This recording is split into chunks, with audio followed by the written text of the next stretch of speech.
Bueno, ¿cómo andan? ¿Todo bien? Bueno, les voy a grabar este pequeño video para que tengan algunos ejes como para poder atravesar esta clase 2 y esta clase uno también nos va a servir. Eh, Recuerden siempre escuchar el audio y tienen el material para cada clase. El material tiene el capítulo del libro correspondiente y el audio, ¿no? No obstante, les voy a grabar algunas ideas que a mí me parecen centrales para que ustedes como que hagan hincapié en esta cuestión de la crisis del 30, de los años 30.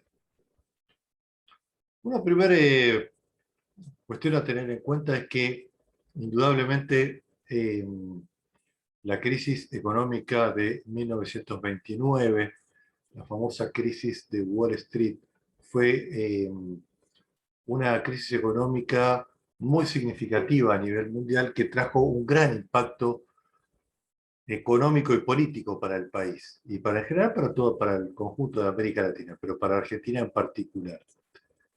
Eh, ¿Qué fue entonces esa crisis de Wall Street, el viernes negro de Wall Street, como dicen muchos?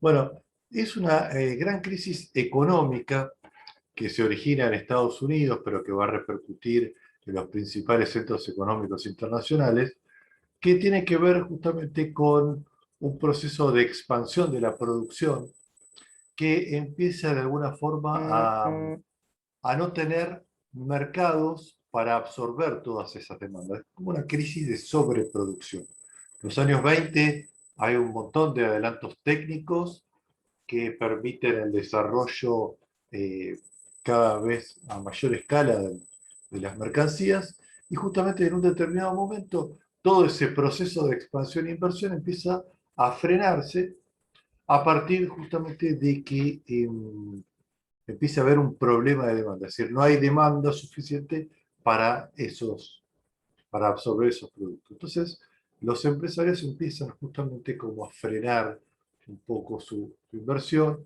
empieza a subir el desempleo, empieza a haber un freno económico. En ese crack de la bolsa es justamente el derrumbe de los precios de las acciones de las principales compañías norteamericanas, que trajo aparejado justamente un enorme proceso de eh, contracción de la actividad económica. Entonces, ¿cómo afecta eso que pasa en Estados Unidos en la Argentina? Es una buena pregunta. Bueno, ¿por qué nos afecta? Porque justamente la solución que esos países empezaron a impulsar fue adoptar medidas proteccionistas con sus industrias y con todos los bienes y servicios que esos países producían. Por lo tanto, la Argentina empezará a haber obstruido su acceso a los mercados internacionales. Como ustedes saben, el modelo económico que estaba justamente hasta los años 30 era lo que se llama el modelo agroexportador. Es decir, básicamente el modelo económico argentino se basaba en la producción de bienes primarios que eran exportados a Inglaterra o Estados Unidos, justamente para de esa manera continuar con eh, con la actividad económica. Es decir, la Argentina era un país muy dependiente del mercado externo porque justamente este, colocaba sus mercancías primarias en ese lugar. Eh, bueno, entonces justamente con la retracción del comercio internacional, que es muy marcada a partir del 21 de 30, la Argentina entra en una crisis económica porque justamente no puede colocar sus mercancías en el comercio internacional. Con lo cual, eso genera justamente una gran crisis económica.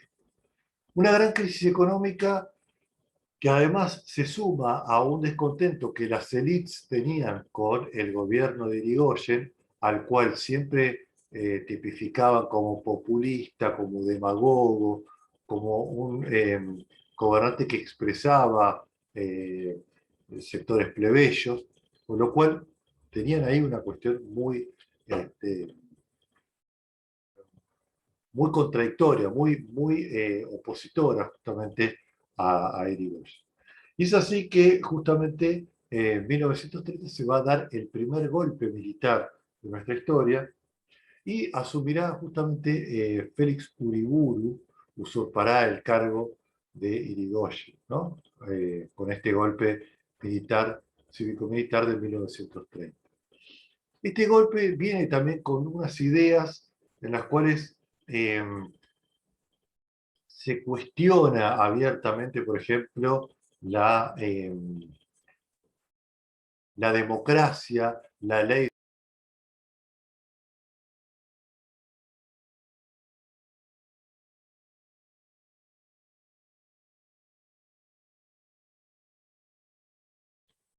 La ley Peña que, les decía, eh, tenía que establecía el voto universal, secreto y obligatorio. Todas esas cuestiones van a ser justamente abiertamente criticadas. Y este golpe se va a nutrir o se va a intentar reflejar justamente las ideas que ya estaban pasando justamente en Europa con los totalitarismos, con el surgimiento fundamentalmente del fascismo en los años 20 en Italia. ¿No? Y esta idea de, en lugar de ir a una democracia liberal, ir hacia un sistema corporativo, es decir, un sistema en el cual la conducción esté en manos de las élites y las corporaciones. Las corporaciones fundamentalmente son los empresarios, la iglesia y el ejército.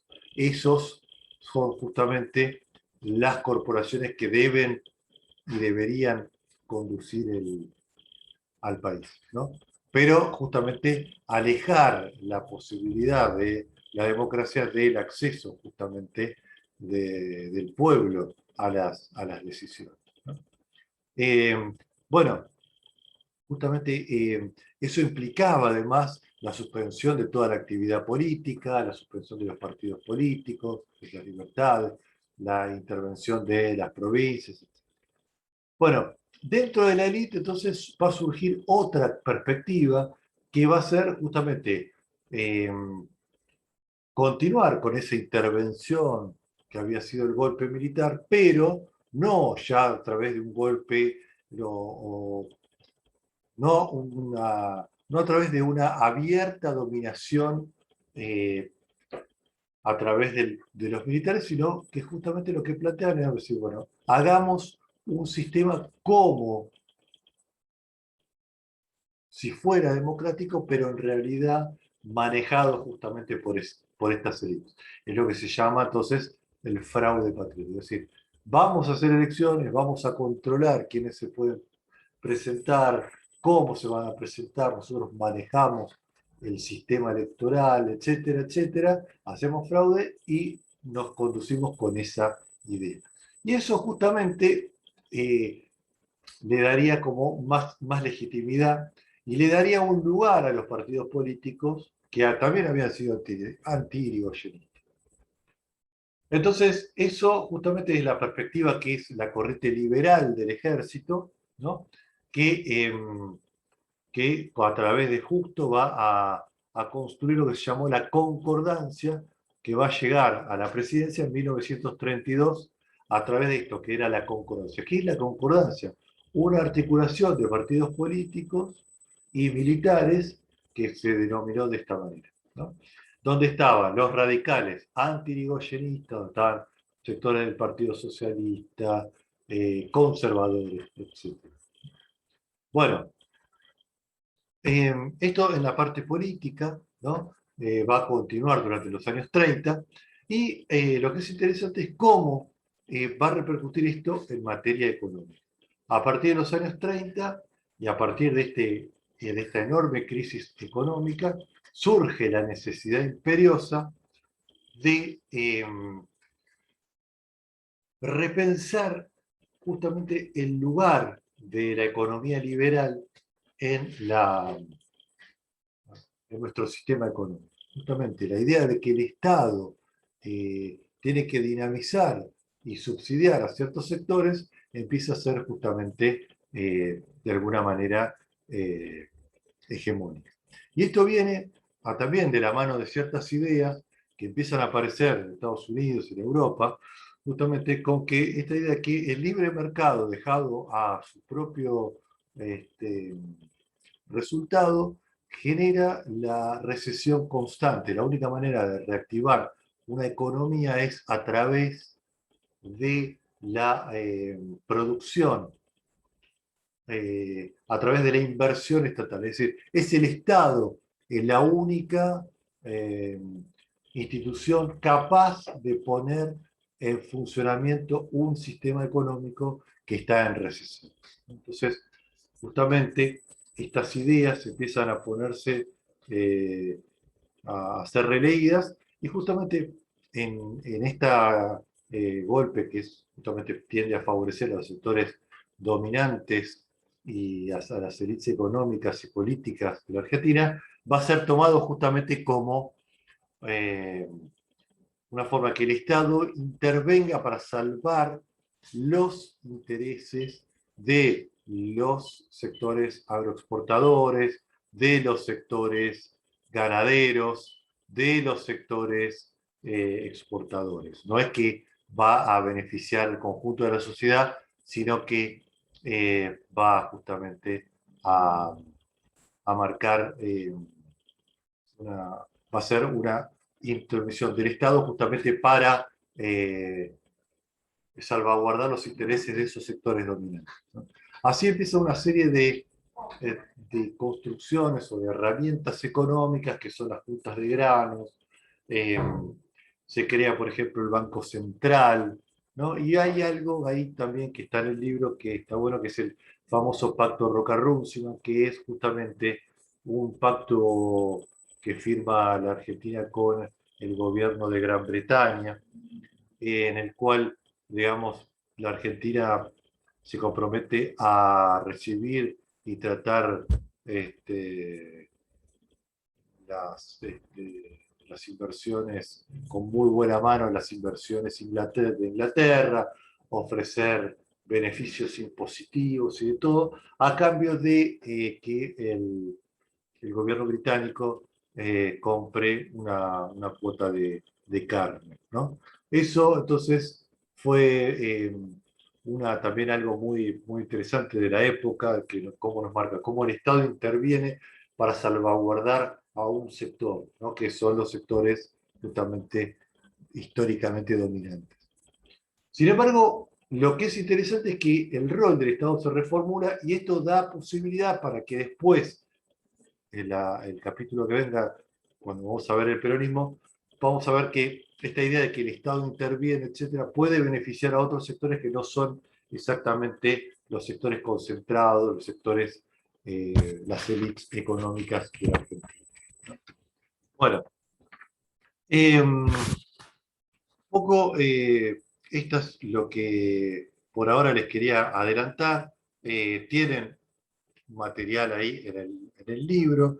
Eh, es interesante ver cómo la concordancia va a continuar justamente durante todos los años 30 y va a entrar en crisis justamente recién en 1943, ¿no? Donde va a haber justamente otra interrupción de eso, y va a emerger justamente la vertiente nacionalista eh, económica dentro de los militares, que van a impulsar justamente otro ideario completamente distinto, pero también que se nutre un poco de esta idea de que repensar el rol del Estado. Ahora, lo que buscamos es industrializar el Estado, ¿no? Pero eso va a venir a partir de 1943 y fundamentalmente con el peronismo. Lo cierto es que, además, durante los años 30 hay algo que es un objetivo no buscado de esa dictadura, pero que se empieza a dar, es que esta idea de que eh, a partir del cierre del comercio internacional, empieza a desarrollarse en pequeña escala la industrialización, a partir de que justamente ya no podemos importar más aquello que antes importábamos. Entonces, eso me parece fundamental para entender también un poco cómo empieza a modificarse sociológicamente la sociedad. empieza a ver justamente la creación de talleres, pequeñas empresas, pequeñas industrias en las grandes ciudades, y entonces empieza a haber una migración muy importante del campo a las ciudades. Empieza, digamos, a concentrarse población en las grandes ciudades, y hay un proceso de migración interna, ¿no? Que también es muy característico eh, de estos años.